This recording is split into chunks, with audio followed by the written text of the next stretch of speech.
For the first time in decades, we did a statistically valid survey of colleges and universities in this country last year. If you haven't had a chance to read it, I would recommend it to you. I would certainly recommend that you look at the underlying methodology, because I think you will be impressed that the underlying methodology was, I made sure it was bulletproof as a former auditor. Understand now that any complaint of sexual assault on a college campus is supposed to be investigated. 40% of the higher education institutions in this country said on that survey that they hadn't done a single investigation in sexual assault in 5 years. Do you believe, Dr. Vetter, that that is an accurate reflection of whether or not there is any sexual assault going on those campuses? I suspect that there's a shameful lack of reporting. I suspect you're absolutely right. Or a shameful lack of acknowledgement by the universities that they have a problem. Universities like to hide problems. They like to hide bad publicity, and this is an area which is particularly true. I'm sure you're correct. And 1 in 5 admitted that their athletic departments had a role in adjudicating these cases against their athletes.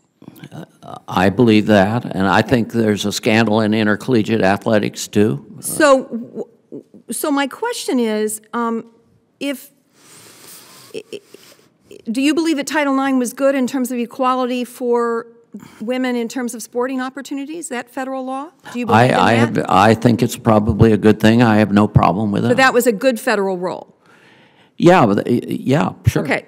But you don't believe that there should be a federal role in giving young women an opportunity, or young men, an opportunity to tell the university when there is an environment on their campus that is unsafe? I raised in my testimony, which you were probably voting on it at the time or whatever. I read your testimony. Yeah. We use standards in sexual assault cases, and this is not my area. I'm an economist, this isn't my area of expertise, but we use preponderance of evidence standards, which 28 members of the Harvard Law School, who are not particularly known as being hidebound conservatives, said was inappropriate to be used. And by the way, I am a conservative on this topic, because I believe that preponderance of the evidence is completely appropriate when the only punishment they can possibly get is leaving the campus. We're not talking about depriving somebody of their liberty. We're not talking about incarcerating them. We're not talking about them having to register as a sex offender. We're not talking about them having something hang over their head for the rest of their lives in terms of being charged with a crime. We're talking about, most of the time, they're getting book reports or being suspended for 3 weeks. The worst that can happen under Title IX is that they have to leave the campus.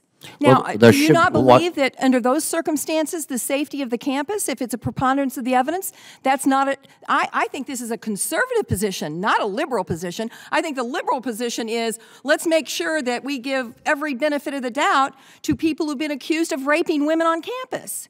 I think that cases of this kind should be referred to the courts in the judiciary, to the prosecutor's office, and that crimes of sexual assault are crimes, and crimes should be handled by police. And I do think that often campuses hide this. I think it's shameful.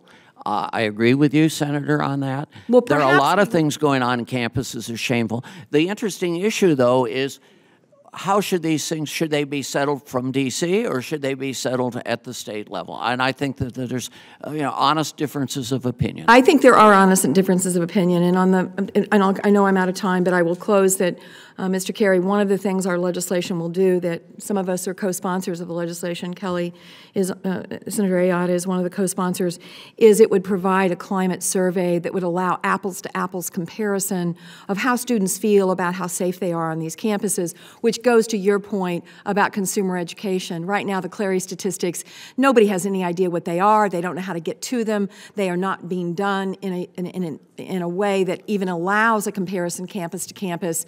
And I think, unfortunately, right now, too many parents are looking and seeing schools that don't have any investigations, thinking, oh, that must be a safe place, when in reality it's just the opposite. So I'm assuming the climate surveys that would allow something like the scorecard in terms of earning capability and graduation rates would be something that you think would be an appropriate federal role? I do, yes.